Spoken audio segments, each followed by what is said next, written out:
Hey y'all, welcome back. I told you guys I'd be back with some updates for the salon space. So I found this chair. The chair is, I think right now it's on sale for $100 and something, but I caught it on a sale.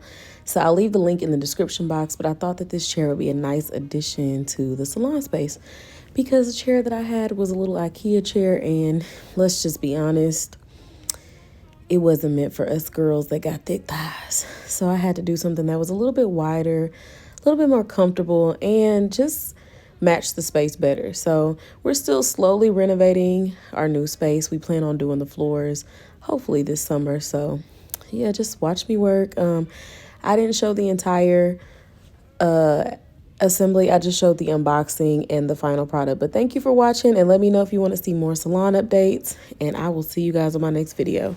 Bye.